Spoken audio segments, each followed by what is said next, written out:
Muy buenas noches, señores. Bienvenidos a Santo y Seña, donde hoy vamos a profundizar en la pata uruguaya de la ruta del dinero K. 2 días después del procesamiento de la expresidenta argentina Cristina Fernández, mientras la justicia uruguaya se apresta a investigar el ingreso y el eventual lavado de ese dinero sucio de las coimas K, y cuando el gobierno está atajando penales frente a una realidad que lo deja en una situación bastante comprometida. Esta noche vamos a compartir con ustedes reveladores testimonios de jerarcas de aduanas, de funcionarios policiales y también de periodistas argentinos que dan cuenta de la falta de controles en la frontera con Argentina, especialmente en el entorno de Carmelo, a donde fuimos, tanto por mar como por aire, con un fuerte tufillo a corrupción. Es por eso que, a partir de este momento, el reino del Pachacantón y una frontera sin controles para la ruta del dinero K es nuestro Santo y Seña.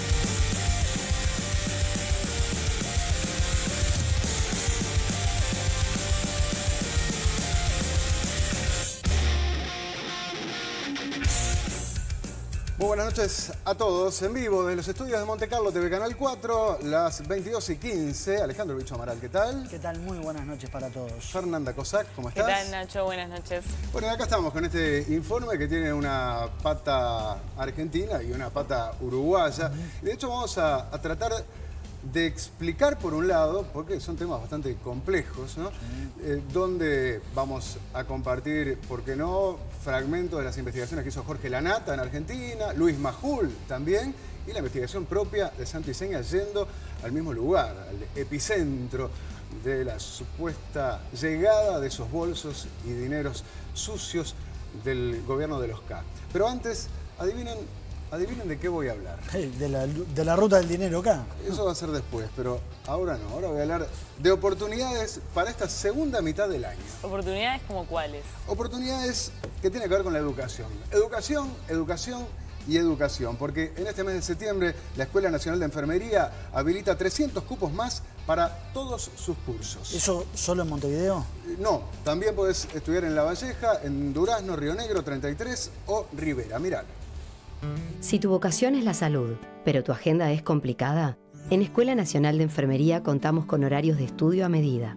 108 docentes de prestigio dictan los cursos de enfermería, farmacia, registros médicos y servicio y cocina hospitalaria. Escuela Nacional de Enfermería, la llave de ingreso al sector laboral de la salud. Informes 0800 18 18. Educación, educación y educación en la Escuela Nacional de Enfermería. Por más información podés llamar a la línea gratuita, como viste, 0800 18 18. Bueno, y ahora sí, nos metemos de lleno en este informe. Ya saben, Cristina procesada por 6ª vez, pero esta es la causa más dura, que más le pega. Que vaya en cana es harina de otro costal, porque dependerá del desafuero y de que los legisladores, sobre todo peronistas, que tienen la mayoría, levanten la mano. Está muy difícil. Difícil que chancho chifre, ¿no? Pero acá en Uruguay la justicia está investigando, el fiscal Luis Pacheco lo viene haciendo, sobre el ingreso y sobre el eventual lavado de ese dinero acá. Mientras ayer mismo el ministro de Defensa tuvo que concurrir al Parlamento a dar explicaciones, ¿no? Porque explotó la bomba allá, pero nos lleva a puestos. Y bueno, como puede, el gobierno intenta dar sus explicaciones. Pero para entender todo desde el origen, desde cómo empezó a cobrarse este dinero, vamos a ir con esta primera parte de nuestro informe a cargo de Patricia Martín, el reino del Pachacantón y esa frontera sin controles para la ruta del dinero K, porque todo se sabe.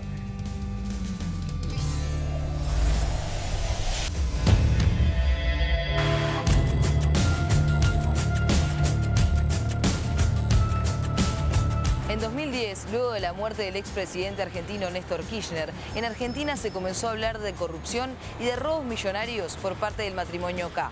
Murió Néstor Kirchner en El Calafate. El aquelarre empezó cuando murió Kirchner. Cristina probablemente no estuviera enterado del 100% de lo que robaba el marido y se enteró por la Reserva Federal. En consecuencia, cuando faltaron los euros en el mercado financiero argentino. Entonces ella empezó a tratar de controlar la asociación para delinquir. La ruta del dinero K tal vez sea la más simbólica, una de las que primero se empezó a investigar a partir de una estructura aparentemente armada por Lázaro Báez y otra gente, como sus contadores Pérez Gadín y Chueco, Jorge Chueco, y también Leonardo Fariña, el Áscar y varias otras personas, que va a juicio oral en el próximo mes de octubre. Y en la desprolijidad de Cristina y de los que querían quedarse con los vueltos y de los que querían tratar de hacer desaparecer el dinero físico, entonces aparecieron personas como Fariña, que no era de los más prolijos, ni de los que estaba desde el primer momento. Leonardo Fariña, conocido en un principio por haberse casado con la modelo Karina Jelinek, fue el primer arrepentido en confesar que lavaba dinero para Lázaro Báez, empresario y testaferro de Néstor Kirchner, y entre otras inversiones, compró la estancia El Entrevero aquí en José Ignacio.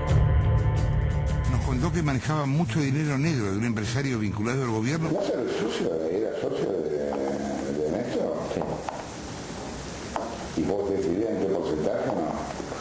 La verdad que todo. ¿Cómo entró? O sea, ¿acaso era testa o era socio?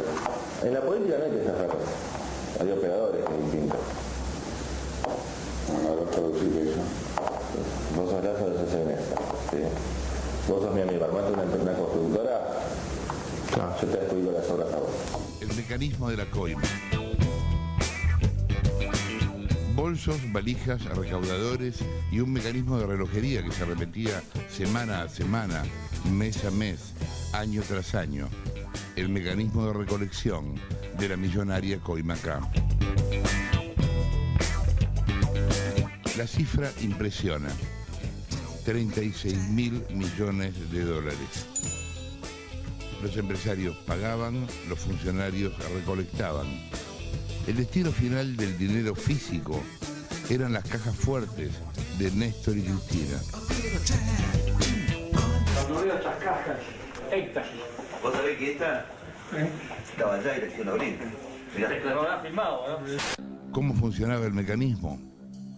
Los empresarios se repartían la obra pública sin que al gobierno le importara quién y cómo se la quedaba. Ni siquiera si la terminaba o no. Una vez adjudicada la obra, las empresas cobraban el anticipo y lo regresaban a los funcionarios. El mecanismo se replicaba en el sector energía. Por las concesiones viales, las empresas hacían un pago mensual de $150.000. En el caso del transporte, el mecanismo de la coima se basó en los subsidios. El Estado mantenía las tarifas congeladas y otorgaba subsidios a las empresas para compensar el atraso. Las empresas declaraban kilómetros o viajes de más para que el subsidio fuera mayor. Y regresaban como coima el 5% del total de los subsidios, que cuanto más inflados estaban, más retorno implicaban. El recaudador llamaba a la oficina del empresario y avisaba cuándo y por dónde pasaría a buscar el dinero. Una vez que los recaudadores se hacían de la coima, trasladaban bolsos y paquetes en autos oficiales hasta los búnkers donde organizaban los dólares. De ahí los llevaban a la Quinta de Olivos o al departamento de Cristina y Néstor en Recoleta, donde los recibía Daniel Muñoz. Si era poca plata, la entregaban directamente en la Casa Rosada. ¿La plata quedaba ahí? Muchas veces no. Los dólares viajaban otra vez en autos oficiales hasta el avión presidencial. Sergio Velázquez, piloto oficial del Tango 01 durante todo el kirchnerismo, llevaba los bolsos y valijas a Río Gallegos y la coima se depositaba en las bóvedas que los Kirchner le compraron al Banco de Santa Cruz e instalaron en su casa de 25 de mayo en Maipú.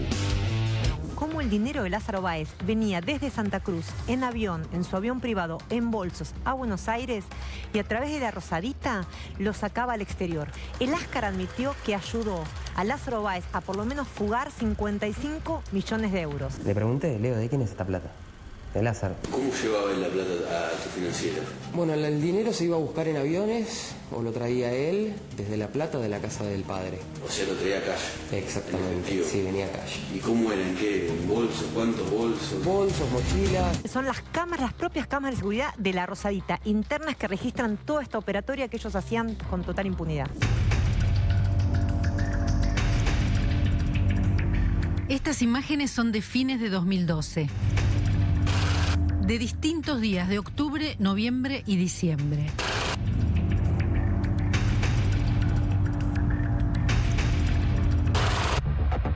Es el registro crudo de gente contando cientos de miles de dólares, de euros y de pesos. Y ahí empezaron a conocerse datos y Fariña, después de estar 2 años preso, se convirtió en un arrepentido. Lo que dijo la Cámara Federal en un fallo inédito hace pocos días es que Lázaro Báez no sería el único responsable, sino que allí habría que investigar también a Cristina Fernández y hay que citar la indagatoria porque Lázaro Báez podría haber actuado como prestanombre.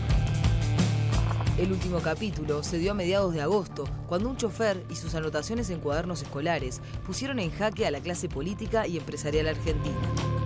Óscar Centeno describió con lujo de detalles un ir y venir de bolsos con fajos de billetes provenientes de supuestos sobornos que implicaban al matrimonio K y a las principales empresas constructoras del país. La mega causa de la llamada de los cuadernos de la corrupción da un paso hacia adelante porque por primera vez los empresarios son citados como imputados, en algunos casos imputados colaboradores, se decide arrepentidos, y en otros casos como imputados y posiblemente procesados junto con exfuncionarios.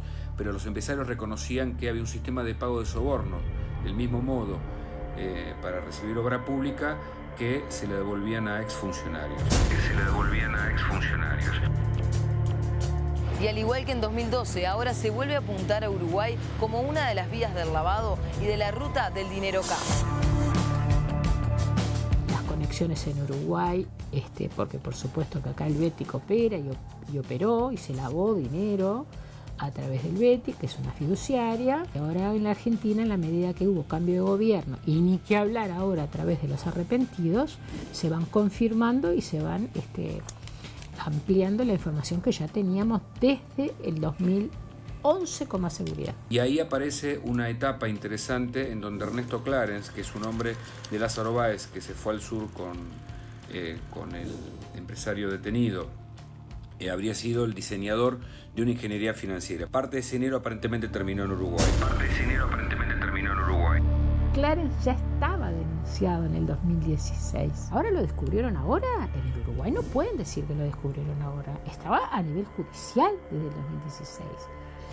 Porque Estados Unidos proporcionó la información buscando los fondos buitres. Son documentos oficiales. Está el detalle de todo lo que se quiera y reitero, yo no me quedé con copia de la prueba, pero el juzgado sí lo tiene. Era muy fácil llevar dinero de la corrupción a Uruguay por la falta de controles de los pasos fronterizos, entre otras cuestiones que también se investigan.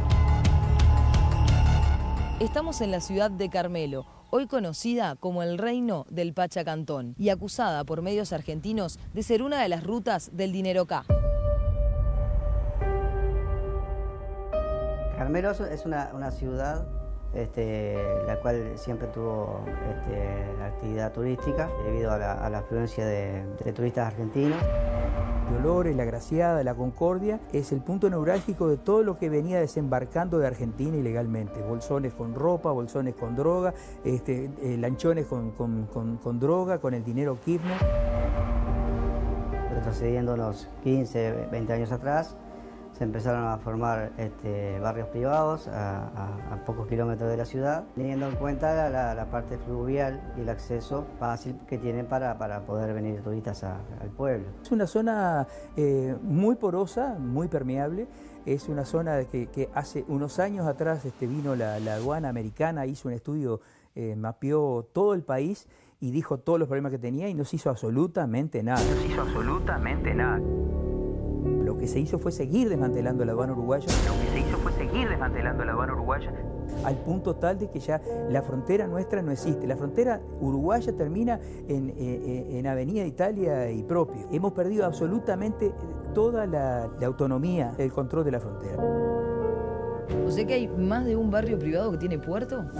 Sí, desde Conchillas a Palmira, sí, hay más de un puerto en lugares privados. El único puerto controlado realmente por las autoridades es el puerto de pasajeros, el puerto comercial que está en Carmelo acá. Después el otro, que supuestamente es un puerto también, es donde está este empresario Cantón, y en el cual el acceso de la policía es nula, no entra la policía. Eduardo Pacha Cantón es un empresario argentino que a fines de los 90 montó en Carmelo un barrio privado llamado El Faro. Gastó más de $3 millones en 130 hectáreas de terrenos costeros.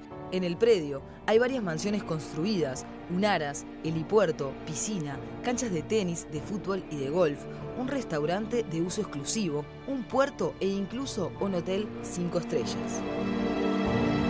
Hicimos una reserva en el restaurante del Hotel Hyatt, el hotel 5 estrellas montado por el empresario argentino.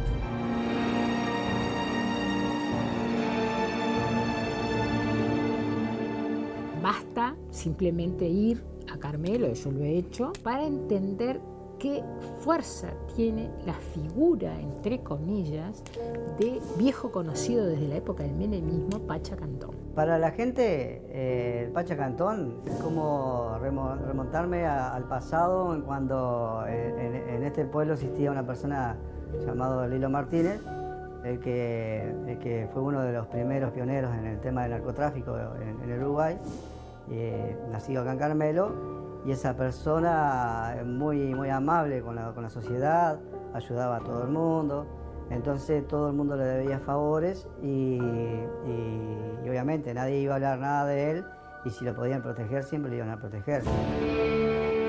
Es remontar a la misma historia, porque esta persona también, si usted trabaja ahí y usted hace algo que a él no le guste, no va a tener ningún problema de venir y pagarle su despido y que no entre más a trabajar ahí. Pero mientras tanto le va a dar trabajo limosneándolo para que usted, con la necesidad de trabajo que hay, para que usted no hable de las cosas que pasan ahí adentro. Para que usted no hable de las cosas que pasan ahí adentro. Uno va a Carmelo, tiene la verdadera dimensión de lo que es Cantón, que es una persona conocida por todos, por algunos con cierta indiferencia, porque bueno, son vecinos que... Por otros, uno se da cuenta que tiene una gran influencia, A mis espaldas se encuentra Puerto Camacho, un puerto sin controles dentro de un barrio privado.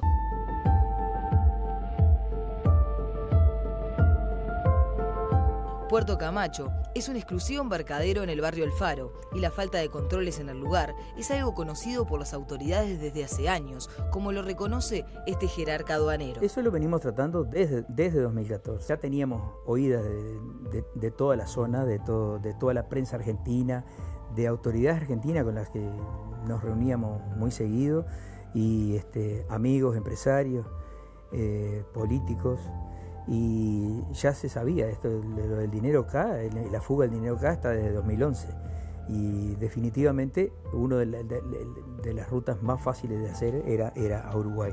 Yo lo traté con mis superiores, porque fuimos a Puerto Camacho, ingresamos una vez, como mi carnet dice director de sede regional, me identifico, voy con la camioneta oficial y voy a hacer una inspección ocular.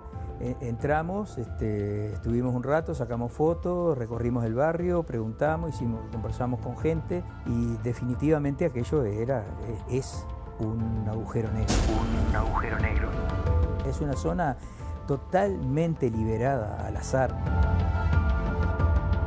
Es que en Puerto Camacho no hay destacamento de aduana ni de migración, y los controles se hacen a requerimiento del propio cantón o de los propietarios de las embarcaciones que así lo deseen. Al libre albedrío de una persona que no cuenta con la confianza ni nacional ni internacional, no puede contar con la confianza por los propios antecedentes que tiene. Son personas que están investigadas por el FBI. Se le está pasando la custodia de la seguridad. Ni el dueño ni nadie que está ahí tiene la obligación funcional de llamar al aduano para que actúe, pero sí tiene la obligación moral, porque la confianza está depositada. Pero también la policía tiene información acerca del descontrol que hay, no solo en el puerto, sino también en el aeropuerto Sagarzazú, que queda a escasos metros del barrio privado El Faro. Recibía información de que acá enfrente al Hotel Season bajaban avionetas, helicópteros, y la otra información que recibía o recababa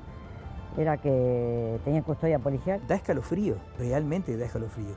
Pero mucho más escalofrío da cuando uno lo pone en advertencia y después le prohíben entrar. Como administrador de la aduana, una de las tareas de García Daglio era patrullar la zona, pero cuando quiso fiscalizar en el barrio El Faro, sus superiores se lo prohibieron. muchas conversaciones, sí, vamos a verlo, que esto... sí, ¿Conversaciones con quién? ¿Con tu jefe? Con varios. Incluso lo traté en una reunión de administradores de aduana donde estaba el director nacional. Y bueno, parece como que no se le dio importancia, como que era una utopía muy grande. Pero la cuestión es que la tercera vez que fui a entrar me pararon en la puerta los propios empleados y me dijeron que estaba a la orden de avisar cuando llegara una aduana. Avisar a la administradora de aduana del local. Me quedé en la puerta. Suena el teléfono, me llaman de la Dirección Nacional, otra persona que no era el director nacional, que estaba por debajo de él, para darme la orden del director nacional que es de que no me metiera en eso. O sea que a Puerto Camacho no volvieron a entrar, ni a patrullar. Claro, por supuesto que no. Suicidas no somos. El director de aduanas, Cannon, lo conoce a Cantón, lo conoce muy bien. Yo lo conozco a Cantón, no es amigo mío, no tengo por qué negar que lo conozco, pero no sé, ¿tú tienes algún elemento para decir? Sí, me comentaron, usted mismo me comentó que era su amigo hace 4 años acá, entonces por eso mismo se lo consulto. No es mi amigo, yo no debo haberte dicho eso. La estantería se cae a veces. La credibilidad, esa lealtad que yo tenía con el director nacional de aduana, fue él mismo que me la pagó. Quiero decir que no fue la primera vez que el director nacional me defrauda, dándome órdenes para que yo me salga de lo que es debidamente correcto, legalmente correcto, para hacer lo políticamente incorrecto.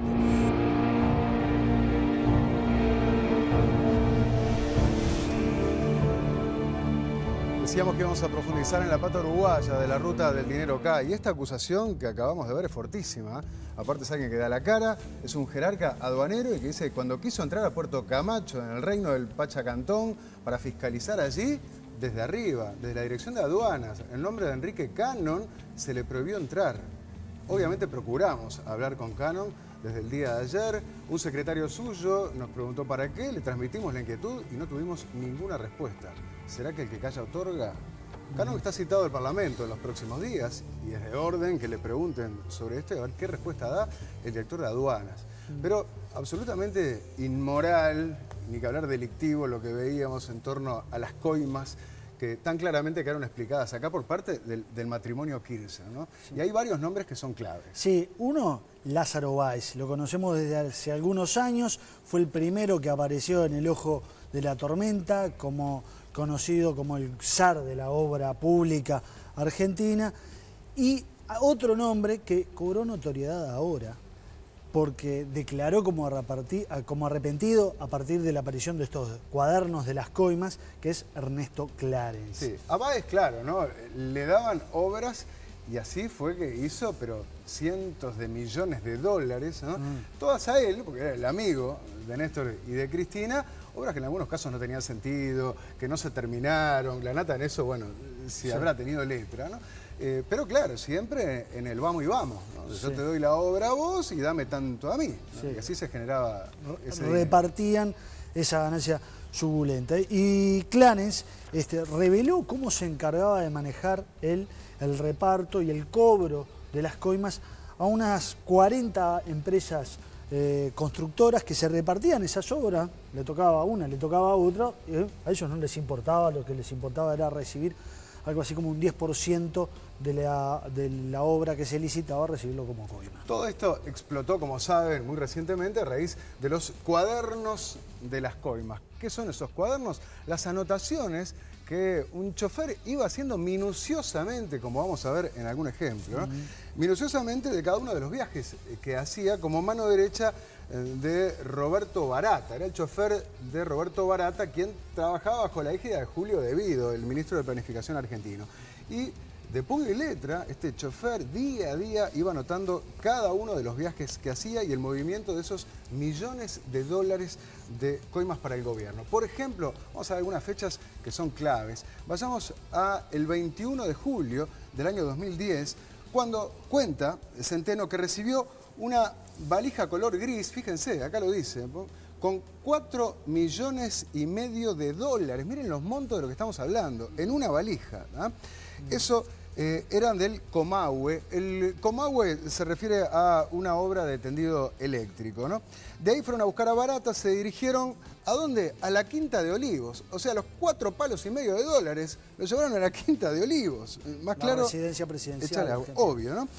Luego dice que Barata lo hizo bajar del auto al chofer porque, según escribió el propio Centeno, tenía que entregar, fíjese, tenía que entregar en mano propia al doctor Néstor Kirchner los $4,5 millones de dólares de ese día, 21 de julio de 2010, $4,5 palos en un día. Pero esto no era solo un día, 2 días después se repitió la situación. 23 de julio. Sí, 23 de julio de 2010, esta vez la valija era una valija negra, ¿no? Que contenía $2,5 millones de dólares. Ahí aquí está. lo tiene, ¿no? Sí. Que iban para derecho Olivos. para Olivos, señalaba en la anotación Centeno. Y también estaban relacionados con el Comahue, esa obra de tendido eléctrico, pero el que entregó la plata le dijo a Barata, mano derecha de Julio De Vido, el ministro, le dijo que tratara de que salga otro proyecto Comahue Cuyo, un tendido en la provincia de Mendoza, por $2,700 millones de dólares, que arrojaría otra coima, ¿no? Obvio, en el camino a Olivos, según Centeno detalla en los cuadernos, un asesor de planificación, Hernán Gómez, le entregó un bolso con $1,500,000. Acá se van sumando las cifras, ¿ven? $1,500,000, aparte lo pone en número y después en letra, para que quede claro, ¿no? La recaudación de la... ¿Ven que dicen recaudación de la semana?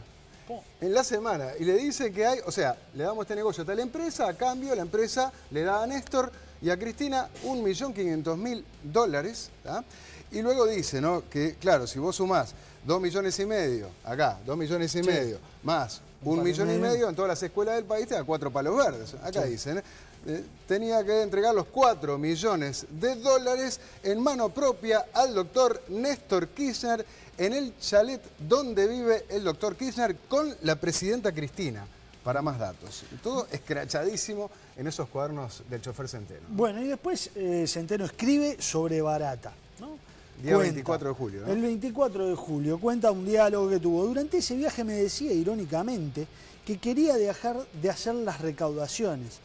Y yo le dije que mientras se lleve algo, y me dice, no, Oscarcito es Centeno, ¿no? Sí. Yo puchereo nomás, se hace el humilde. Le di a entender que yo siempre quedo afuera. Y me dice, esto es así nomás, que el doctor Kirchner la quiere toda para él. Acá está, ¿no? El doctor Kirchner las quiere a todas para él. Incluso parece que Néstor Kirchner parecía no estar conforme con esos millones de dólares, ¿no? Y parece que muchas veces, ¿qué es lo que preguntaba? ¿No hay más? No hay más. Claro. ¿No?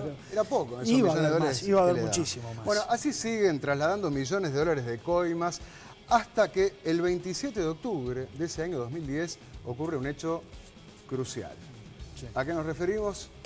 Al fallecimiento de Néstor Kirchner, como vemos allí, con su viuda rezando. Y la muerte de Kirchner se tradujo en un parate de las anotaciones de Centeno.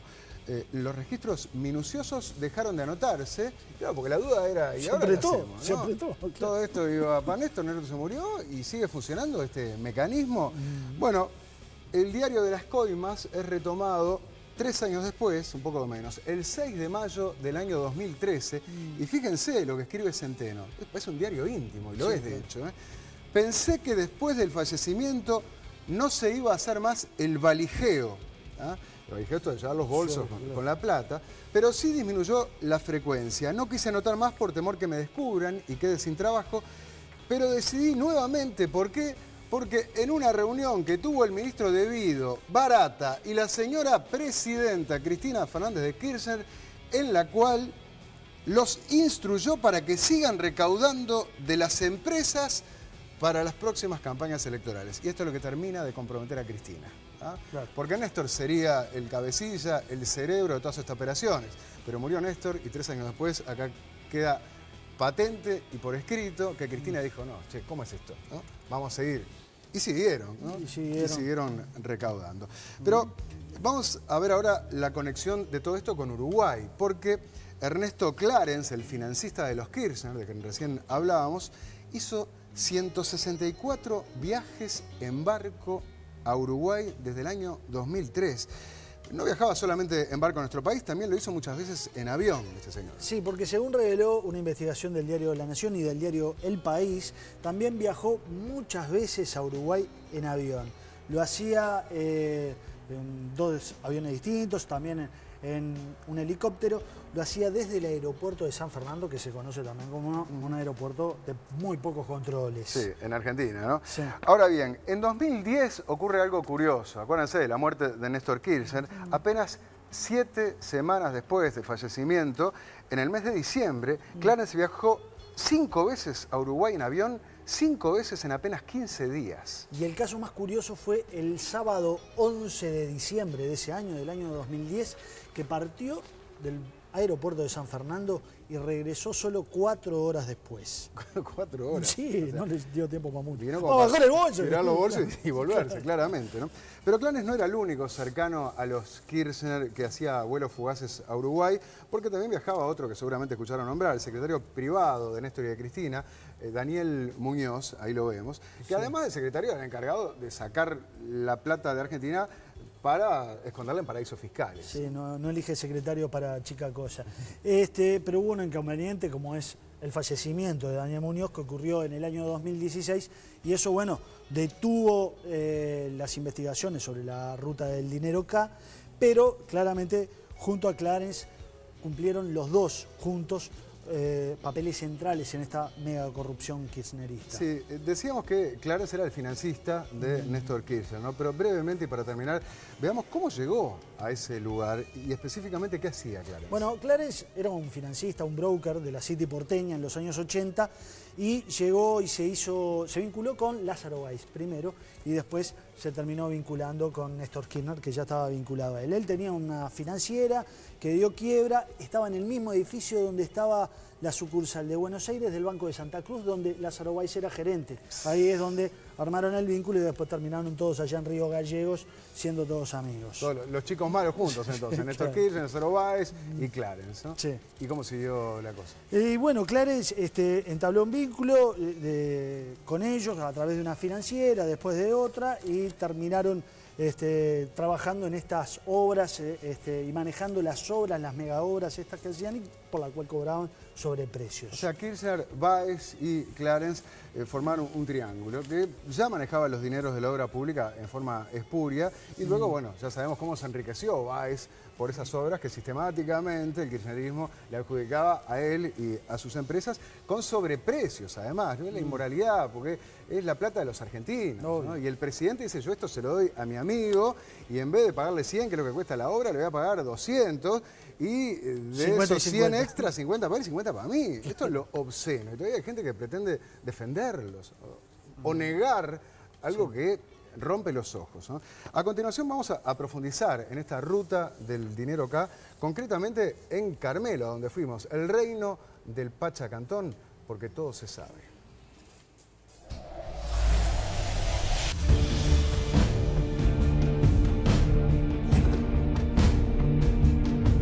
Puerto Camacho, el agujero negro por donde pasaban los bolsos de la corrupción K. Así empezaba el informe en el que el mes pasado el periodista argentino Luis Majul reveló una de las supuestas rutas del dinero K aquí en Uruguay.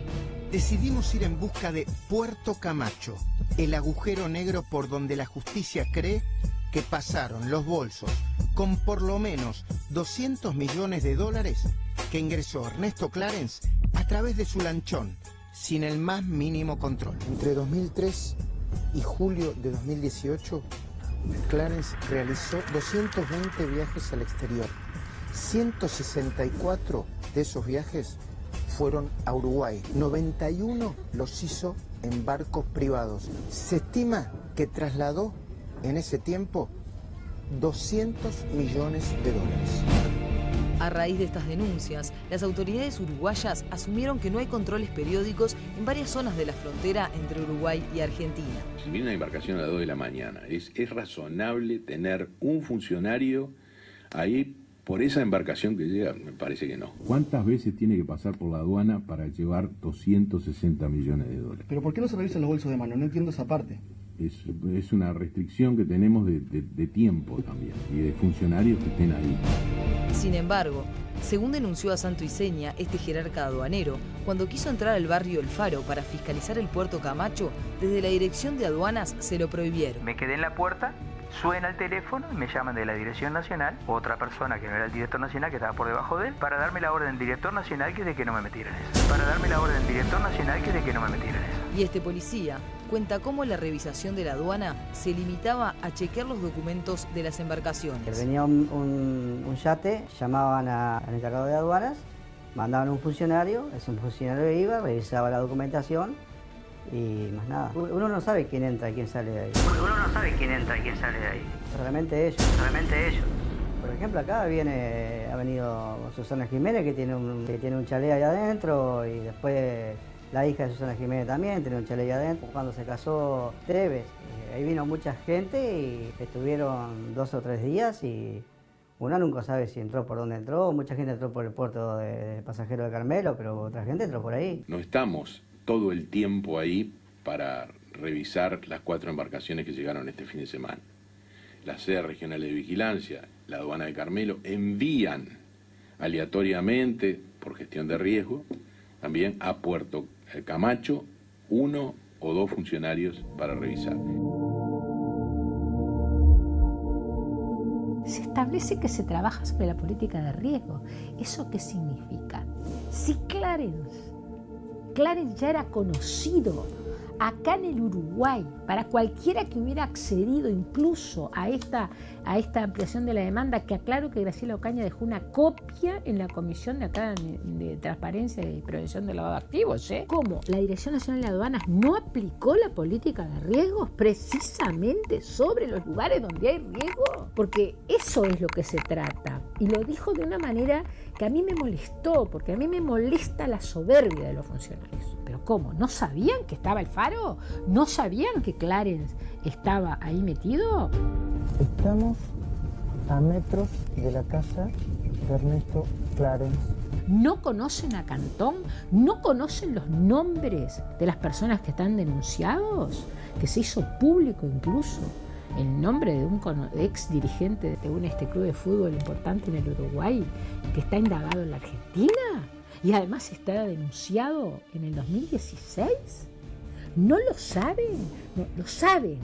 En consecuencia, no es que se trabaja por política de riesgo, es que no se quiere investigar. En Puerto Camacho, procuramos ubicar a Eduardo Pacha Cantón. Hola, buenas tardes. Periodista de Montevideo, Patricia. Bien. Estoy buscando al dueño, Cantón. ¿Se encuentra? ¿Está? Mirá, no creo que esté porque andaba, que debe haber salido temprano. Entra, sale, va. Bueno, gracias. Una ardilla, Buenas. Hola. El Pacha Cantón anda por acá. No lo he visto. No sé, por acá no pasó, no nada. ¿Y no puedes preguntar a ver si anda por ahí? Vos sabés que me comuniqué ya no me dijeron nada.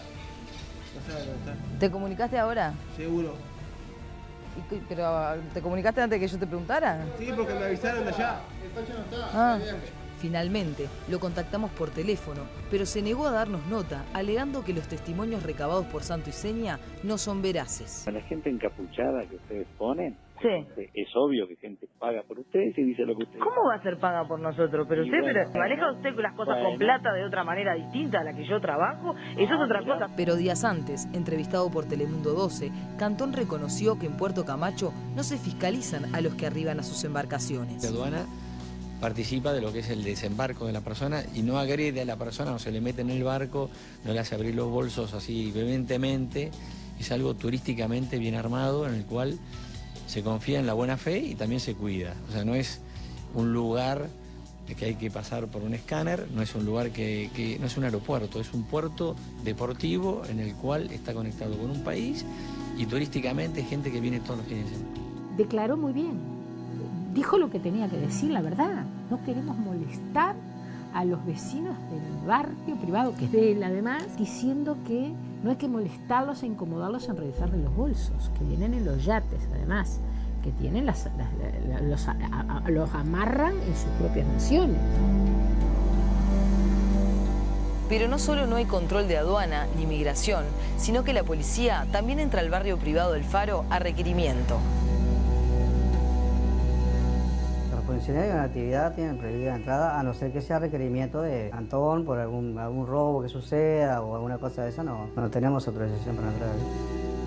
Además, el Faro cuenta con seguridad privada, paga por el empresario Cantón, algunos de los cuales en su momento ocupaban cargos jerárquicos en la jefatura de Colonia. Estaba como su jefe en la jefatura de Colonia, el comisario Núñez, y entabló una relación con Cantón, el cual le dio la seguridad privada del CAN. Mientras Núñez era subjefe de la jefatura de Colonia, al mismo tiempo era empleado en la seguridad de Cantón, o sea, Cantón le pagaba un sueldo por hacerle la seguridad de su barrio privado. Claro, él era empleado de Cantón y a su vez él contrataba a policías retirados y personas particulares de Carmelo y las hacía trabajar bajo su orden ahí. ¿Un policía puede en actividad hacer un trabajo de seguridad particular, privado? No, nosotros tenemos por orden, incluso firmamos una orden escrita de ser habidos en ese tipo de trabajos y nos iban a dar la baja automáticamente. Es una orden ministerial. Al día de hoy, esta persona Núñez, ¿sigue trabajando con Cantón? Sigue trabajando con Cantón. ¿Y el jefe de seguridad, Núñez, tampoco? Núñez no está. Núñez es el que está encargado de toda la seguridad de todos ustedes. Sí. Obviamente, al ser bien pago por Cantón, iba a mirar cosas que no tenía que mirar. El jefe departamental de la policía, de la jefatura de Colonia, estaba al tanto de todo esto que sucedía. Pero obvio que está al tanto. Más teniendo en cuenta de que Núñez fue el padrino policial de quien es hoy el director general de táctica, que es Lotito, y Lotito obviamente de todas esas cosas tiene que estar enterado porque es de la persona de la inteligencia del Uruguay. Recibí tanta información de tantas cosas que pasaban dentro de la policía que trataba de reunir pruebas o llevar las denuncias a alguien, pero no sabía qué hacer porque no estaba solo, mucho traslado, mucho persecución, no me daban mando, recibía amenazas, se me dejaba sin vehículo, no teníamos vehículo, durante una semana tuve sin vehículo para que no pudiéramos hacer todas las recorridas de la zona, ¿no? A escasos metros de Puerto Camacho funciona este aeropuerto, sospechado de recibir vuelos no fiscalizados.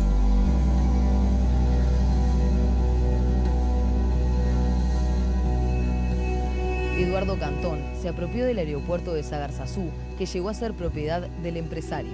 Los aterrizajes nocturnos, rodeados de su custodia personal, fueron frecuentemente constatados por los vecinos de la zona. Esos aviones, por lo general, el origen de ellos viene desde San Fernando, ¿no? Desde un aeropuerto de Argentina. También puede haber posibilidad de que vinieran de avionetas de Montevideo o del mismo Paraguay. Por el descontrol que había, uno ciertamente nunca sabía de dónde venían esas avionetas. El único aeropuerto que hay habilitado para eso, que hay acá en la zona, es ese. Pues en la parte donde está Cantón, hay un helipuerto, que ahí es donde bajan sus helicópteros. Cuando las avionetas estas bajaban, que lo hacían en diferentes horarios, ¿eran custodiadas por policías de la Policía Nacional de Uruguay? Sí, toda la información que recibía de los mismos compañeros y de vecinos era que la custodia era policial, sí. Había una custodia privada, pero era policía. ¿Habían órdenes estrictas de hacer custodia ahí a los policías? No oficialmente.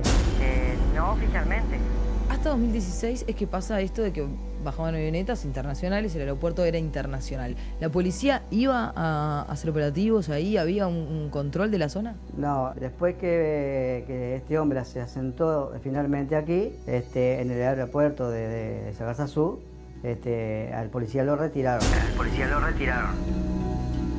Solo quedaba lleno de aeronáutica y digamos de aduanas, cuando requerían también ellos que viniera un funcionario de aduana. A la aduana le avisaban, mirá, viene una avioneta, el funcionario iba, controlaba el nombre y la avioneta que bajaba y los pasajeros, pero no se controlaba más nada.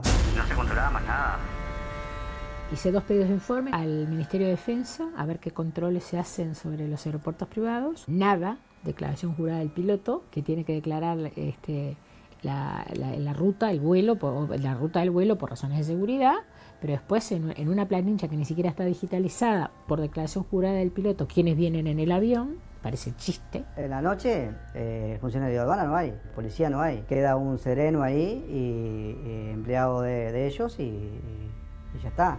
Y de día tampoco hay funcionarios en este aeropuerto, según constatamos cuando lo visitamos. Buenas, ¿tú sos de acá?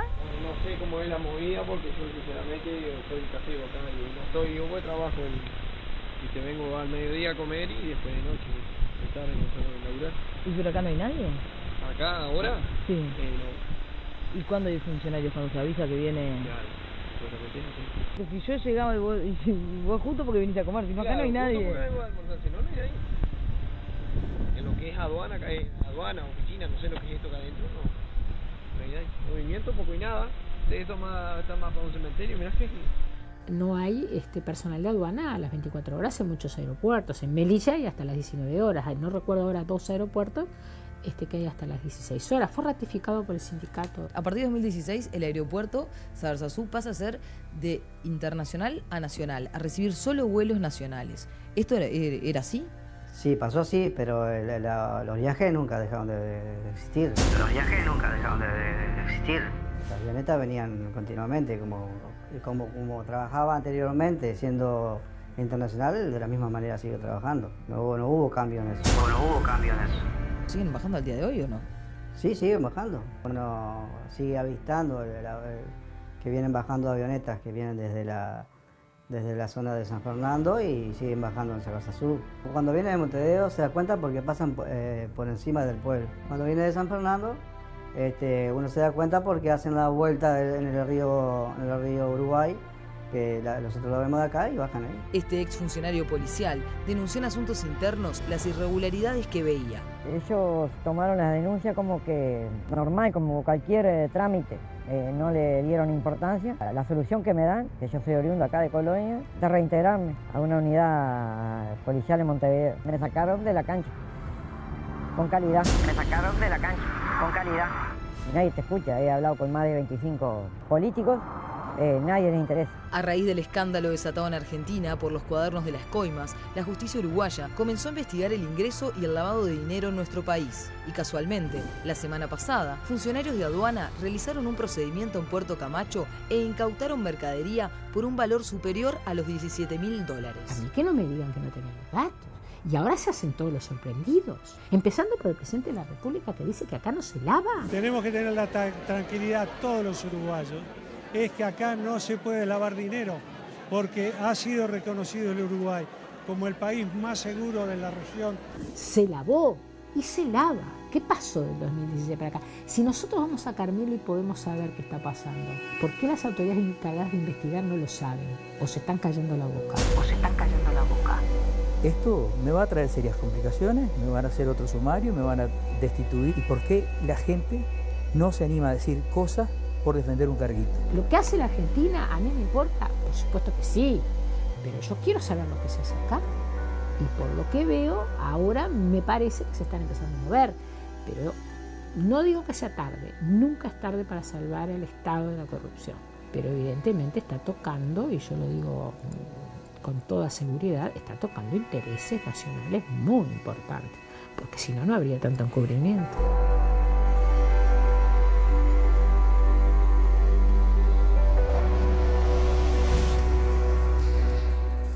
La verdad que más que preocupante lo que acabamos de ver en esta investigación.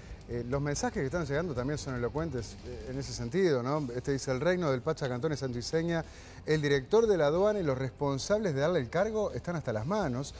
Saben todo lo que está pasando y cómo los callaron, hicieron cómplices, los compraron. Dice, se está complicando la cosa. Bueno, hay otros que también dan cuenta de que estas maniobras de darle una coima y que la empresa constructora sea elegida a dedo son maniobras que se dan también aquí en Uruguay. Dan nombres, pero son temas a investigar y en los que vamos a profundizar. Obviamente que cualquier dato que quieran pasarnos, encantados de la vida, ¿no? para investigar todo tipo de irregularidad, de hecho de corrupción, como siempre decimos. Muy buen informe de Santo Iseña, dice, solo aquellos que hemos vivido en el litoral, que hemos volado la frontera desde Carmelo, sabemos que efectivamente esto es así como se está mostrando. La pregunta, ¿cómo el Estado no puede estar sabiendo esto? Y acá hay una respuesta que admite varios niveles, como vamos a ver, ¿no? Sí es cierto, las propias características geográficas del Uruguay, sus fronteras, la escasez de recursos tecnológicos, radares, la escasez de personal, pero también, como vimos, decisiones políticas. Es decir, esto no se fiscaliza, acá no se investiga. Bueno, Patricia Martín estuvo en Carmelo, en ese reino del Pacha Cantón, quien es un personaje, bueno, conocido por todos, ¿no? Sí, buenas noches para todos. Y la verdad que en Colonia lo conocen todos y obviamente que en Carmelo mucho más. Pero hay como un secretismo en el entorno de su figura, nadie se anima mucho a hablar, como que lo conocen pero no quieren dar datos. Y bueno, y es sabido por la gente que trabaja allí, y que justamente ya nos han llegado mensajes de trabajadores, que si esta persona, Pacha Cantón, se entera que hablaron, los va a despedir y se quedan sin trabajo en un lugar que es bastante pequeño, ¿no? Allí, la ciudad de Carmelo. Claro, vos lo buscaste por distintos lugares, te veíamos preguntar por él, no está, es como una ardilla, decía uno de los encargados, hasta que al final telefónicamente sí pudiste contactar, ¿no? Sí, pude hablar con él hace 2 días. Y bueno, en realidad lo que me dio a mí fue una soberbia todo el tiempo a la hora de hablar, increpándome, buscando que yo me enojara y haciendo alusión a su dinero. Todo el tiempo, así como decía que nosotros pagábamos entrevistados. No, son muy fuertes, ¿no? Los encapuchados, eso de lo que ustedes les pagan para hacerlo decir lo que ustedes quieren. Obviamente no tienen ni idea de cómo se trabaja en periodismo, ¿no? Pero también está eso de que el ladrón cree que todos son de su condición, ¿no? Pagarle a alguien para que haga lo que vos querés que haga, ¿no? Nosotros no funcionamos así, obviamente. Y quiero decir algo que es un recurso periodístico, pero no necesariamente Pacha Cantón ni la gente en general lo sabe, ¿no? Pero así como muchas veces en la prensa escrita ustedes leen fuentes allegadas al Ministerio del Interior, o fuentes del Poder Judicial, o fuentes del Gobierno, del Poder Ejecutivo, las fuentes son personas informantes reales que te dan un dato que es muy vital, de trascendencia, y por eso se publica. Bueno, a nivel televisivo, esto sería una fuente. Es alguien que no quiere ser identificado porque, como dijimos, por temor a las represalias, por miedo a quedarse sin laburo, a un sumario, o por qué no, a que lo maten. Dice, no, está bien, a duras penas yo te hablo. Pero nosotros, para decidir darle el micrófono a alguien que se pone una capucha, antes chequeamos quién es, chequeamos si la información que nos va a dar es certera y es fidedigna. Y no basta con un testimonio. Y como vieron acá, porque salieron al aire 2 encapuchados, un policía y un ex policía, salió también un jerarca aduanero, pero ¿con cuántos más hablaste vos que coincidían en los testimonios para llegar a estas conclusiones? Sí, hablamos con más de 5 funcionarios policiales en actividad, que obviamente por obvias razones todos te dan información, pero prefieren no salir al aire, y con varios aduaneros que también trabajan hoy en Carmelo, pero tampoco se animaban a hablar. ¿Quién es este jerarca aduanero que hace esa acusación tan fuerte de que Cano, el director de aduanas, le dijo: en Puerto Camacho no entras a fiscalizar? Sí, él trabajó durante 36 años en la aduana, incluso hizo varios cursos y seminarios en el exterior, mandado como representante de la aduana. O sea que el Estado, claro, el Estado lo mandaba a esos cursos en Estados Unidos, en Corea. García Daglio es el nombre, ¿no? Aparte, en este caso, da la cara, nada encapuchado, ¿no? Y mirando a cámara, y como decía que al final, ¿no? No sé qué consecuencias me puede llegar a traer, pero él dice lo que fue su experiencia. Y justamente luego hablamos con otros funcionarios de aduana que nos confirmaron todo lo que él decía, no se animaron a decirlo en cámara, pero que allí se controla cuando te dejan controlar. Si no, no hay controles. Bueno, dentro de esos lugares veían Puerto Camacho, ¿tá? Puerto Camacho es un embarcadero muy lindo, se habla de que es un puerto deportivo, ¿tá? Me gustaba la explicación de Pacha Cantón, no hay que molestar a la gente, haciéndole revisar los bolsos, claro. Y así, sin molestarlo, pasan las cosas que pasan. Ahora, vamos a detener sobre esto de llamarlo puerto deportivo, porque hace unos días salió en la prensa, seguramente lo vieron, un documento del Ministerio del Interior, fechado en el año 2012, donde se informaba a la Oficina de Inmigraciones de Carmelo que por orden superior no se harían controles del ingreso en los puertos deportivos de Carmelo. Ahí está el documento, ¿no? A partir de ahora no me hagan controles en los puertos deportivos de Carmelo, a menos que la inspección sea pedida por los propios tripulantes. ¿Quién, si trae un bolso con guita, va a decir: ah, sí, venga, señor aduanero, revíseme? ¿Ah?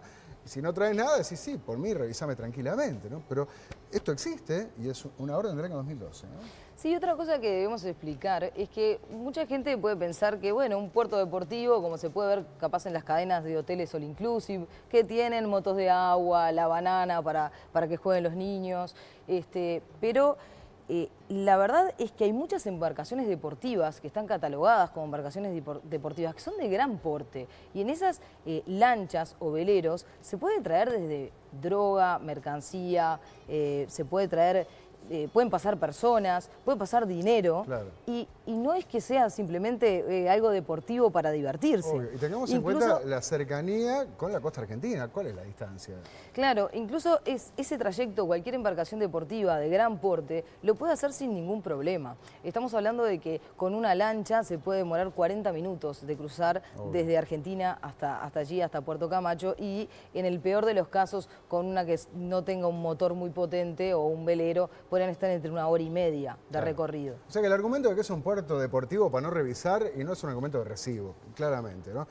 Otro factor que incide es el escaso personal para controlar. En agosto, el mes pasado, desde la Asociación de Funcionarios de Migración, se emitió un comunicado donde reiteran los reclamos que ya hicieron en oportunidades anteriores en cuanto a la falta de recursos humanos para atender su operativa normal. No tiene gente, como en tantas áreas de fiscalización del Estado. El comunicado agrega que la Dirección Nacional de Migración tiene la suma de 31 puestos de control establecidos. En las fronteras uruguayas, 31 puestos de control entre puertos, aeropuertos, puentes, controles terrestres.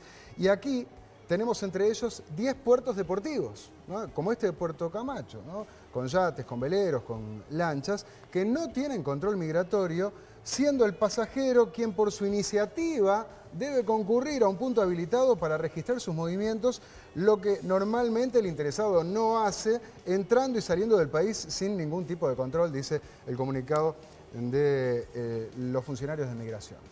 Sí, y entre todos estos puertos surgió ahora el nombre del puerto Buenavista. Sí. Este puerto está ubicado a 10 kilómetros de Nueva Palmira, ¿sí? Y el sindicato aduanero dijo que en realidad ese puerto no tiene controles y que se enteraron de la existencia de ese puerto por los vecinos.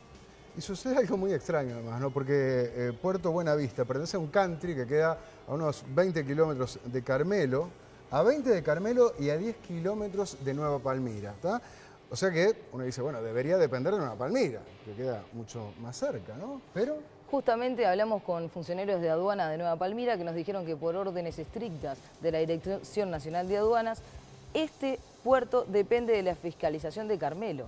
Algo que es rarísimo porque está dentro de su jurisdicción, es lo que me decían los funcionarios, pero además demoran mucho más en llegar porque ellos están a 10 kilómetros y los otros están a 20. Otras cosas que abonan la sospecha de la connivencia, ¿no? Y bueno, si hablamos de connivencia tenemos que hablar de corrupción, lisa y llanamente, y en los más distintos niveles, corrupción a lo grande y también en la chiquita, y eso funciona también. Fíjense, la semana pasada el diario argentino La Nación publicaba lo siguiente: Clarence también apeló en ocasiones a la vía marítima con destino a Carmelo, donde siempre esperaba el saludo cordial de las autoridades de teórico contralor con una generosa caja de botellas de champán, según recuerdan testigos directos de esos arribos a La Nación, como para aceitar a los funcionarios. Bueno, y justamente a nosotros en Carmelo nos habían dicho, sí, que él llegaba siempre con regalitos, pero no lo habían visto, pero se ve que los compañeros, colegas de La Nación sí lo tenían a eso. Bueno, como sabemos, todo este escándalo hizo que aquí en Uruguay, ayer, el ministro de Defensa, Jorge Menéndez, tuviera que comparecer ante una comisión del Parlamento. Fue con otros jerarcas de la Fuerza Aérea, la Comisión de Defensa del Parlamento. Esto a solicitud de los diputados blancos Juan José Olaizola y Graciela Bianchi por esta causa del dinero K. Sí, las autoridades reconocieron que dentro de Puerto Camacho, la prefectura que trabaja allí es paga por el empresario Cantón, ¿sí? Y lo que dice la DINASIA es que, bueno, controlan los vuelos en la medida que pueden, porque, bueno, obviamente que la frontera no es un muro, esas fueron las palabras que utilizaron. Sí, se anunció que se está en proceso de licitación para adquirir un radar, ¿tá? Para detectar las embarcaciones que lleguen. Hoy los radares están rotos. Y leía también que hay unos 200 marinos que se van a incorporar a la subprefectura de Carmelo. Están poniendo las balas en remojo. Como esa incautación, ¿no? Bastante graciosa, ¿no?, que se hizo en los últimos días, de ¿cuántos fueron? 17 Más de 17.000 dólares. Dólares, ¿no? Que hicieron en una embarcación. Sí, repuestos, ¿no?, de bici, era todo mercancía sin papeles. Bien. Pero a su vez la diputada Bianchi citó al ministro de Economía, Danilo Astori, y también a Enrique Cannon, para en la comisión de lavado para seguir investigando sobre este tema, justamente para que haya explicaciones de todo esto. Yo decía, le van a tener que preguntar a Cannon por esta acusación muy seria que hace este director aduanero. Quiso entrar a fiscalizar y desde la dirección de aduanas me dijeron, acá no entrás, en Puerto Camacho.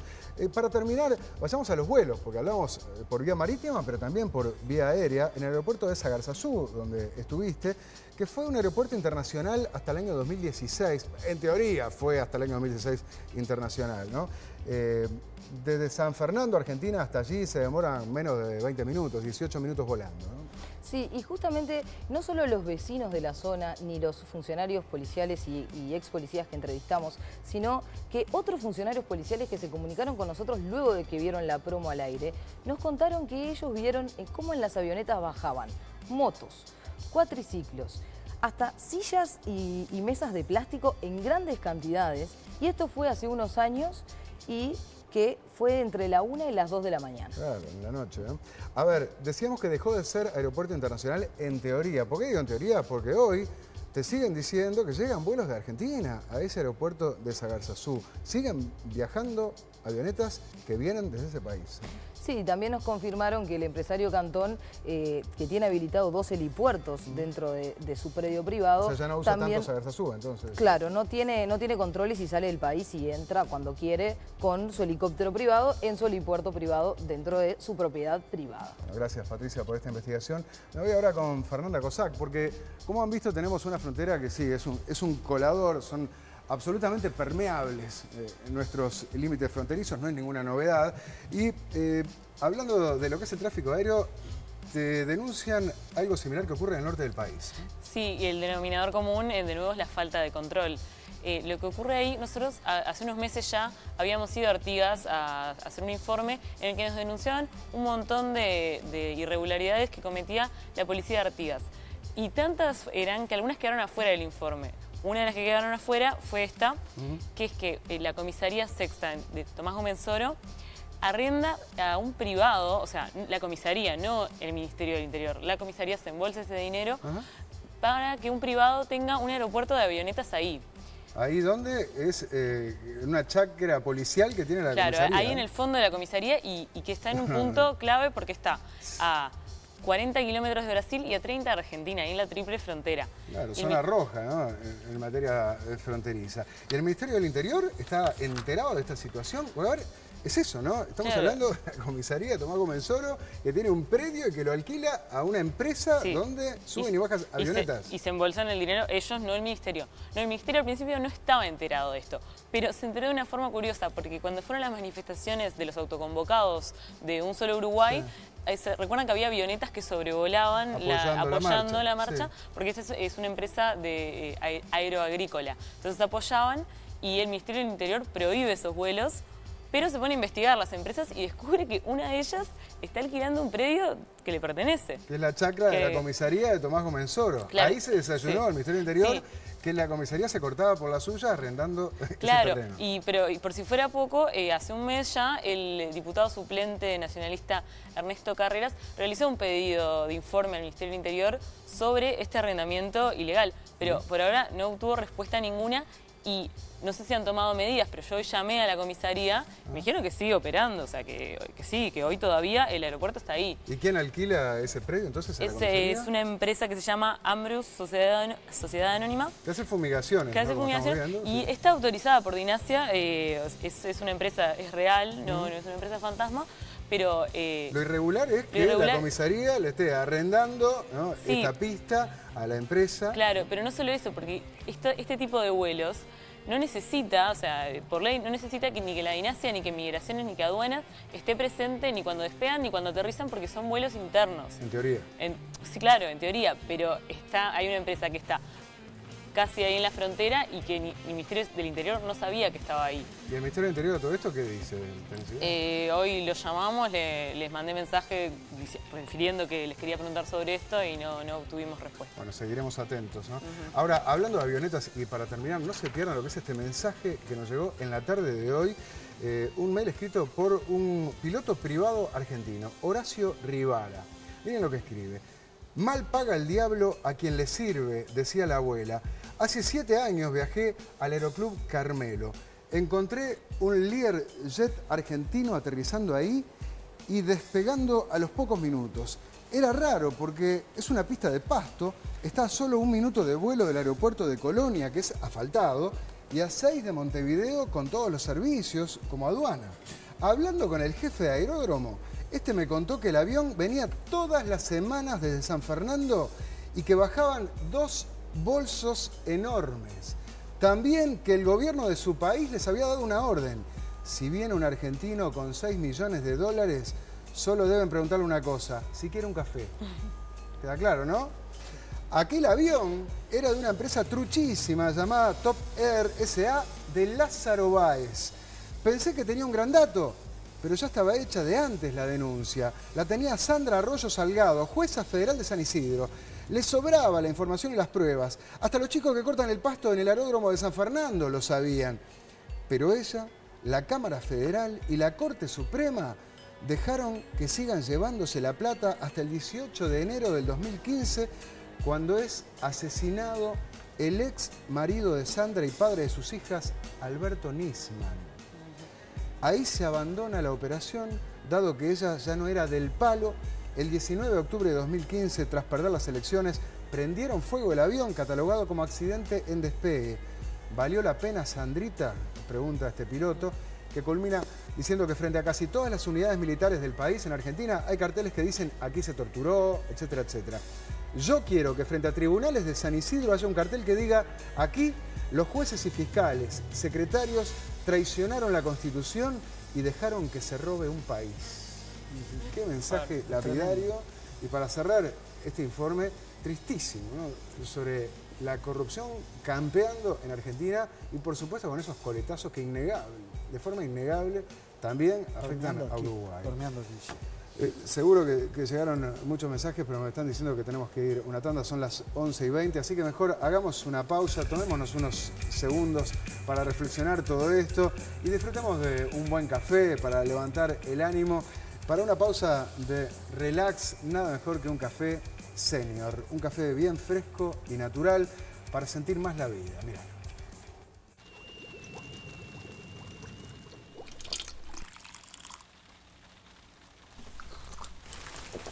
Y si pudieras oír el verdadero sonido de la lluvia,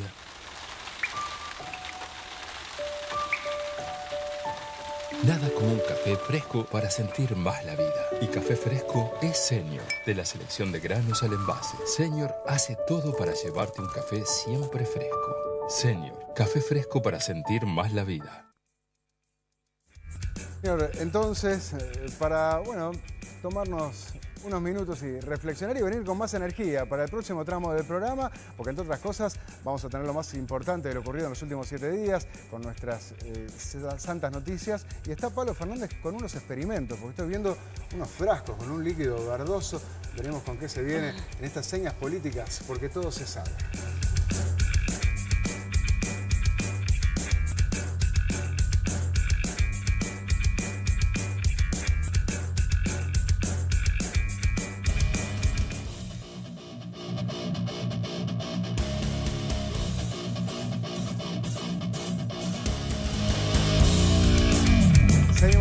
Santo y Seña, 11:30 de la noche. Estoy viendo algunos de los muchísimos mensajes que han estado llegando. Muchas gracias a todos. Fabi dice, excelente informe. Lamentablemente, en un tiempo quedará todo en el olvido. ¿Será así? ¿Realmente alguien cree que se van a llevar a cabo investigaciones serias? Por favor, dice. Bueno, hay otro que también felicita, dice, admirable, tremenda denuncia santoiseña sobre la inexistente actividad aduanera en el departamento de Colonia. Tenés una foto. Sí, Ana nos dice un poco en broma, quiero un Puerto Camacho en Salto, así cuando voy puedo cruzar a Concordia y traerme de todo y que nadie me moleste. Ahora te traes 3 detergentes y te dan vuelta al auto. Si hay joda, que sea para todas, todos y todos. Y todo eso. Vos sabés que eso es algo que dicen muchos, claro, ¿no? Con esta diferencia cambiaria, te pusieron el límite de 5 kilos y decís, vos no me dejás ir a traer una cosita barata y esto pasan bolso con millones de dólares y lo que quieren. Y con el pobre la de detergente pueblo, que debe traer ahí Clarence al Uruguay, ¿no? Me dijiste que tenías otro mensaje. Sí, Alberto Cal, que nos cuenta que, primero dice, el director de aduanas, Enrique Cannon, es un muñeco de torta. Esto dijo en Radio Sarandí y cita un tuit donde cuenta que el director de aduanas dijo, todo esto por un bolso. Creo que sí, dijo eso, sí. Sí, lo dijo en informativo a Gabriel Pereira. Sí. Entrevistado por Gabriel. Pon el 4, fijate en Santo y Seña, periodismo. Bueno, gracias a todos. Ahora quiero recomendarles Acompaña. Para cuidar a su familia, confíen únicamente en profesionales. No hay otra empresa en que todos sus acompañantes sean enfermeros. Padres e hijos sin límite de integrantes, pagando una sola cuota por todos. Miralo. Cuando alguien muy querido cae enfermo, se lastima, tu único objetivo es darle apoyo, darle estima. Como Acompaña no hay, es el único sistema que entiende tu dilema. Créeme, no es igual. Padres e hijos sin límite de integrantes todo el año, una sola cuota por todos. Como Acompaña no hay, enfermeros que te cuidan, te lo digo, es otra cosa. Y ahora, acompáñanos a compartir lo más importante de estas movidas santas noticias.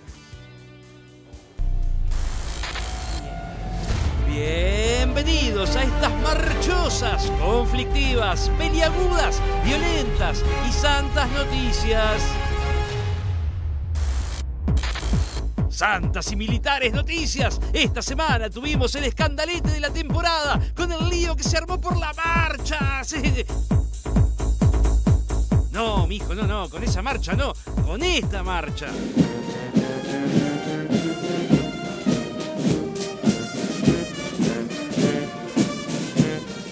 Porque como si fuera poco ruidaje, con el arresto a rigor por un mes que el gobierno le impuso al comandante en jefe Manini Ríos por criticar la reforma de la caja militar, el sábado la orquesta castrense tocó la melodía de la polémica. Con la blanca como hueso de bagual, marcha a 3 árboles para el insólito regocijo de algunos. Y bueno, ya que estamos con música de campaña, bailemos al ritmo del cuquito. Tenemos problemas bien importantes en el país, como para buscar estos temas, sobre todo para dividir. Pero lo cierto es que el episodio cayó muy mal en el gobierno, que lo sintió como una tocada de marcha inconveniente por parte de los militares, como lo dijo el presidente del Frente Amplio. La campaña electoral no permite cualquier tipo de actuación, no puede festejarse de ninguna manera ni tomarse a la ligera manifestaciones de este tipo. Es que muchos en el sistema político creen que esta guiñada a los blancos fue como el berrinche de los militares para mostrar su bronca por el arresto de su jefe y por el tema de fondo, la polémica reforma a la deficitaria caja militar. ¿Cómo estará el baile que hasta a Pablo Mieres se le pusieron los pelos de punta? Bueno, es un decir, ¿no? Estas cosas hay que cortarlas de raíz. Gallega acá se está generando demasiado ruido en torno a estos temas relacionados con las Fuerzas Armadas. Lo cierto es que están desde los que le quitan toda importancia al hecho, le están borrando el bizcochazo, o quienes, como el propio ejército, lo dejan en una anécdota, un error, una distracción.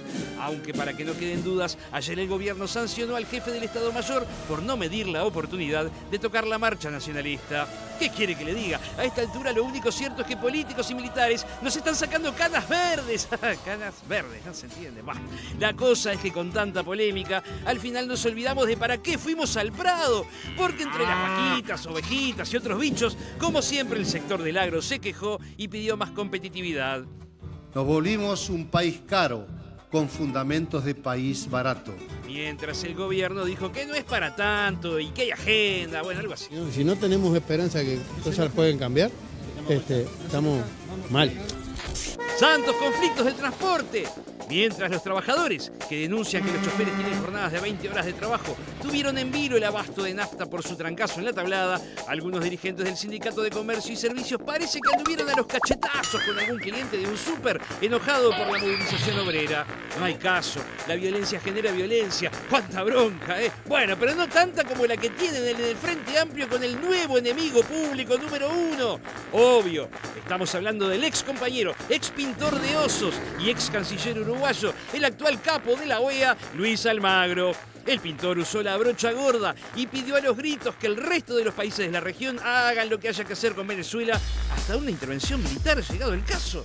Buah, ¿para qué? ¿Cómo se pusieron los comunistas y los tupamaros que ahora piden su cabeza? Lo quieren echar del frente, directamente. Eso sí, el ex pintor de osos no se quedó callado, no señor, y quiso dejar bien clara su opinión. Esos que me acusan están defendiendo la alteración institucional de Venezuela.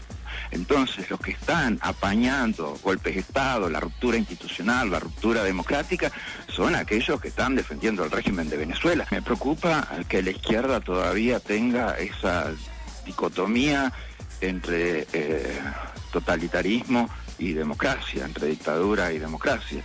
Y de esa gente, definitivamente, yo estoy a una distancia sideral. Por favor, defienden dictaduras, defienden opresión, defienden represión, defienden tortura, defiendan a los torturadores, defienden a los asesinos, defienden a aquellos que violan a los presos políticos. Eso es lo que están defendiendo. Por favor, no sean ridículos, no sean imbéciles. Santas coimas rioplatenses, sigue soplando fuerte el huracán Cristina en Argentina, porque por sexta vez fue procesada, esta vez como jefa de la asociación ilícita por la red de coimas y lavado de su gobierno y el de Néstor. Así que habrá que ver si el Senado le levanta los fueros para que pueda ser juzgada.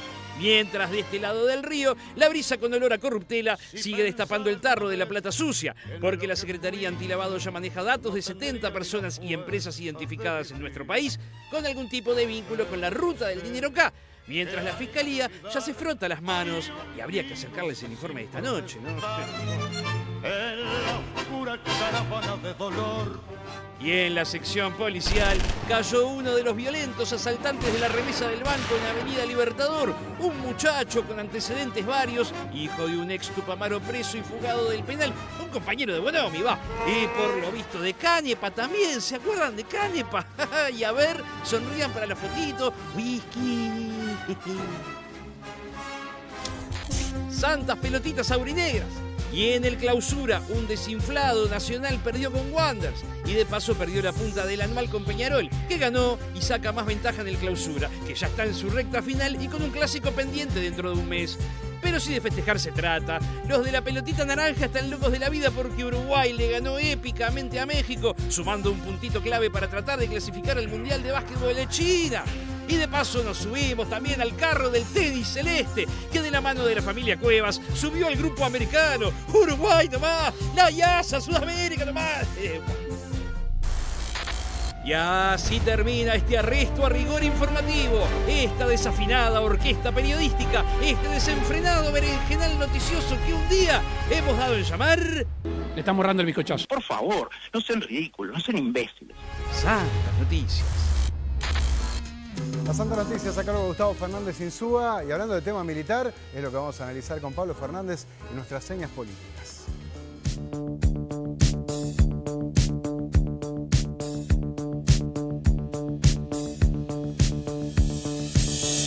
Pablo, ¿cómo te va? Buenas noches. Buenas noches, Nacho. Vamos a hacer experimentos. Vamos a ver hasta dónde el agua militar ha llegado en el gobierno de Vázquez, que, digamos, hubo un hecho, la semana pasada hablábamos de esta sanción a Manini Ríos. Que llegó en las últimas horas, está arrestado por 30 días. ¿No? Pero de alguna forma la cuerda, y lo vemos en la placa, por eso hablamos de una cuestión de fuerzas, el gobierno y el ejército tensaron las relaciones. Esta cuerda entre el gobierno y el ejército viene de hace un tiempo.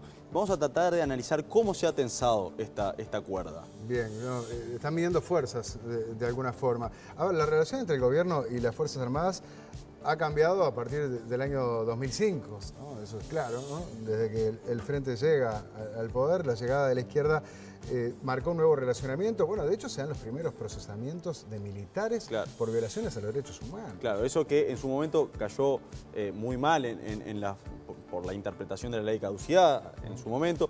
Muy mal en filas castrenses. Exactamente, pero de alguna forma, con vaivenes, idas y vueltas, la relación entre el partido gobierno, el Frente Amplio y las Fuerzas Armadas fue avanzando. ¿Qué pasó en este segundo gobierno de Vázquez? Bueno, después de varios años, el gobierno decidió reformar algunos puntos neurálgicos para las Fuerzas Armadas, que son la caja militar, como le llamamos nosotros, que no es estrictamente, es el servicio de pensiones, y la ley orgánica militar que engloba todos los procedimientos y los escalafones militares. Claro, esa reforma de la caja militar es lo que llevó a Maní y Ríos a decir que se estaban diciendo cosas que no eran, que se estaba perjudicando a sus subordinados, es lo que le valió la sanción. Y a otros comandantes en jefe más adelante. Vamos a analizar en qué momento llega esto, y eso lo vemos en la siguiente placa. Esta tensión y presión hacia el gobierno se da en un momento donde se conoce la encuesta de Equipos Mori, que coloca al gobierno de Vázquez con la mayor desaprobación en todo el Frente Amplio. Miremos en la gráfica. El azul es la aprobación y el rojo es la desaprobación que ve la gente. Está a niveles casi de cuando se estaba en el gobierno de Valle, cuando Uruguay vivió la peor crisis económica. Para ir para atrás, el último antecedente es de diciembre de 2004, estaba Valle todavía gobernando, ahí daba 65, mucho menor que lo ahora, pero es a lo que se equipara. La presión de las Fuerzas Armadas no es lo que hace esto. Obviamente hay elementos peores, el tema del desempleo y la seguridad, pero son varios. Y vamos a ver que no es solo el tema de Maní y Ríos. Por ejemplo, tenemos el tema del equipamiento en las Fuerzas Armadas. Se han quejado, ¿no? Se han quejado porque eso es de equipamiento y esto empieza a llenar el vaso. Un elemento de los que... ¿Por qué? Bueno, desde hace un tiempo Uruguay incrementó su plataforma marítima, o sea, tenemos más territorio oceánico y para eso la Armada lo que dice es necesito elementos para patrullarlo, para si me vienen a robar la riqueza marítima, tengo que poder llegar. Bueno, hoy no están en condiciones, tampoco hay muchos elementos para controlar el aéreo, recién lo veíamos en informe. Sí, no hay... Y eso ya valió una sanción en su momento, ¿verdad? Exactamente. El reclamar la falta de equipamiento. Al anterior comandante jefe de la Armada, Alonso, quien en su discurso de aniversario dijo, bueno, que no estaban las condiciones, que estaban en precariedad. Pero no es el único tema, porque en ese momento también se estaba discutiendo los sueldos. Un elemento que se incluye en la ley, en el presupuesto quinquenal. Sueldos que son bastante bajos. Que son bajos, que también fueron a ese lugar y a intentar llenar. Esperaban mayores aumentos, ¿no? Y no es lo que terminaron recibiendo. Y en ese momento tenían a un ministro de Defensa, Eleuterio Fernández Huidobro, al cual ellos consideraban un casi hermano. Había una cierta complicidad con él muy grande. Que venía de las épocas de la dictadura, ¿no? Y Huidobro salió del Ministerio de Defensa y, bueno, ellos esperaban también un ministro de la misma corriente política, el MVP, sin embargo no fue. A Menéndez no lo ven con buenos ojos, está claro, ¿no? Exactamente. Luego, ¿qué es lo que ocurre? Fallece el Goyo Álvarez, el dictador, y ahí se produce otra sanción a un jerarca del ejército, que es al jefe de la casa militar, Ramón, que es una persona muy cercana al gobierno. Porque había ido al funeral de Goyo Álvarez en un auto oficial, ¿no? Exactamente, por eso fue amonestado. Se va llenando, ¿eh? Sí. Y en ese momento, cuando se cambia Menéndez, se empieza a discutir la caja militar. Algo que en la interna castrense dicen que Huidobro venía frenando. No están de acuerdo con la reforma de la caja militar.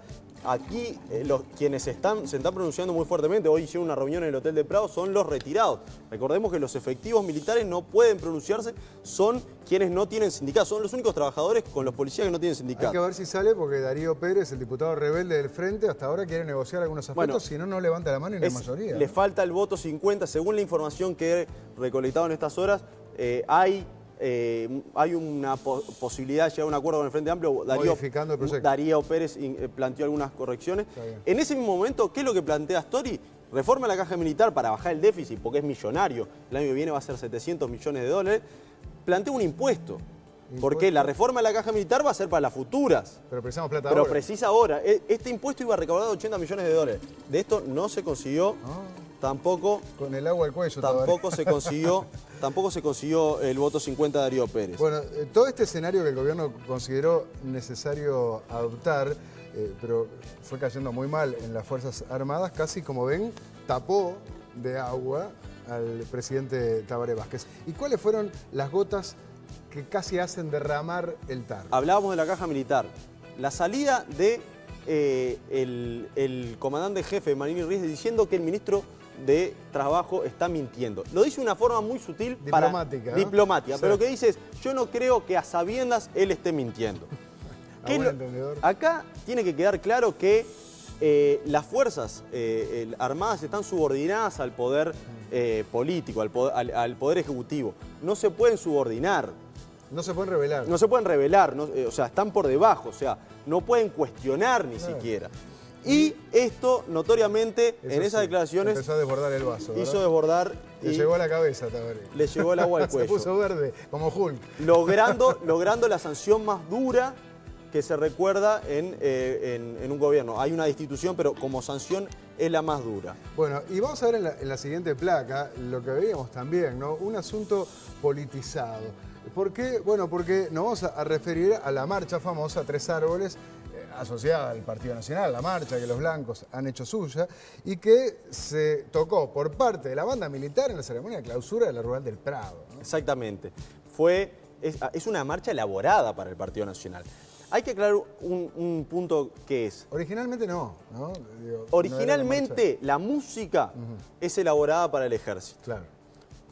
Pero después se le construye, se le elabora la letra. Que claramente nacionalista. Y a partir del año 58, cuando gana un gobierno blanco, en el desfile militar del 1 de marzo, cuando cambia el gobierno, el gobierno decide incluirla en el repertorio del ejército. Mirá vos. Eso genera un cortocircuito, porque muchos de los que iban a desfilar eran militares colorados y se opusieron a eso y se declararon en rebeldía. Bueno, ¿está dentro del repertorio? Está. Pero yo no me acuerdo de haber escuchado la marcha de Tres Árboles ejecutada por una banda militar. No sé si vos la escuchaste. Yo he ido a varios actos en los últimos tiempos y no la he escuchado. Está en el repertorio. Acá, esto te cuento una anécdota. No se pueden medir intenciones. Yo decía, yo hoy vine con corbata roja. Sí. Pero si yo hoy traía esta corbata con estos colores... No vamos a hablar de fútbol. La intención es clara, ¿no? Y sí, quedaron primeros en la anual, ya sé, la veo de lejos. Entonces, el sábado yo estaba en la redacción del diario El País. Vamos a sancionar, arresto a rigor, le vamos a meter. No viene. Si hubiesen tocado el himno de Peñarol, quizás tenían menos problemas. Igual iba a... Pero el sábado yo estaba en el diario El País cuando nos llegó el video, incluso con la marcha. En el video se escucha viva los blancos, viva el Partido Nacional. Completo. Y llamé al vocero del ejército y la primera declaración que me dice es, bueno, no, está bien, es normal, se puede. Yo estaba haciendo la nota, estaba para publicar en la web, y me llaman de vuelta del ejército, aclarando que, bueno, sí, lo que dije, eso es así, pero se va a investigar porque no es el momento apropiado. Obvio, claro. Para entonar esa marcha. Acaban de anunciar el arresto al jefe del ejército y la banda militar toca la marcha del Partido Nacional. Vamos arriba. En momentos donde el Partido Nacional estaba apoyando al comandante jefe del ejército para oponerse al gobierno. Eso generó, en primer momento, un rechazo directo del senador Javier García del Partido Nacional y de Ope Pasqué del Partido Colorado. No, como vemos en la placa, sorprendió el tuit del ex presidente del directorio del Partido Nacional. Luis Alberto Haber, el gobierno sancionó a los responsables militares que tocaron la marcha de Tres Árboles en el Prado. Si siguen así van a tener que sancionar a todo el Uruguay. Dentro de poco la vamos a cantar todos. Esto son declaraciones que son de todo punto de vista repudiables. Es hasta grosero por su momento, porque lo que está alentando es... Acá el ejército es del Estado, es de todos los uruguayos.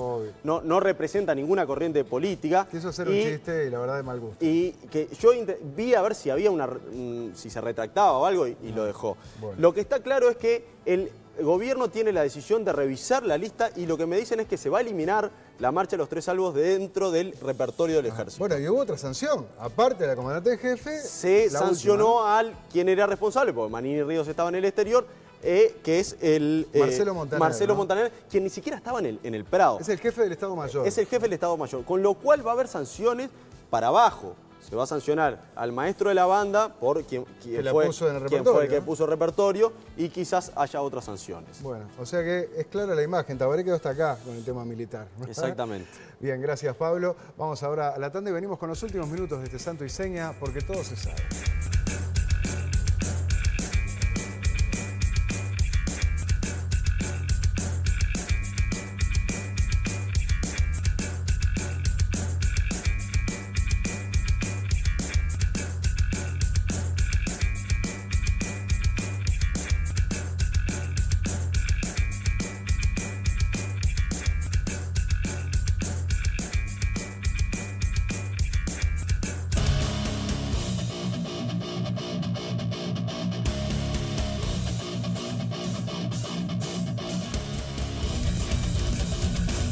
Bueno, señores, últimos minutos de este Santo y Seña. Estoy viendo algunos de los mensajes que llegan. Mario dice, después de ver Santo y Seña queda claro por qué las prioridades del gobierno son saber el repertorio de las bandas militares. Dice, al lado de todo el tema de migraciones, de lo que ocurre en las fronteras, aduanas.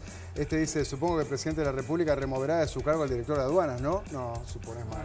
Te apuesto lo que quieras que no. Ni lo va a sancionar con 30 días de arresto. No.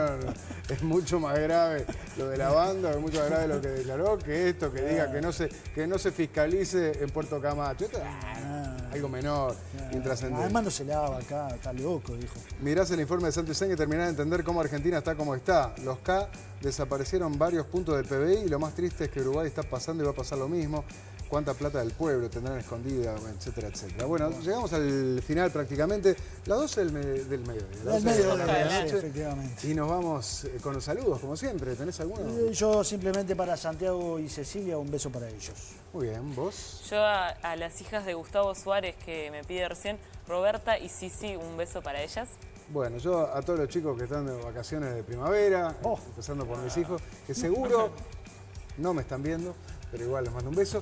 Y, y me veo un campo por Pueblo Edén, así que le tengo que mandar un saludo al gaucho más piola de todos, que me tiene los caballos pronto para salir a galopar. A Claudio.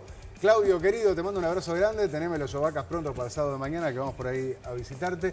Y bueno, nos vamos con un anuncio, porque este sábado a las 22 horas vuelve Rastros. ¿Se acuerdan? Sí, bueno, documentales sobre fenómenos que la ciencia no puede explicar. Capaz que nos pueden explicar algo de Puerto Camacho también, ya que estamos. También. A los amigos. Porque todo se sabe paranormal. Sí, porque todo se sabe en ese rubro. Así que sábado a las 22 horas, Rastros, y nosotros estamos acá nuevamente el miércoles a las 22:15 con más Santo y Seña, porque todo se sabe. Chau, chau.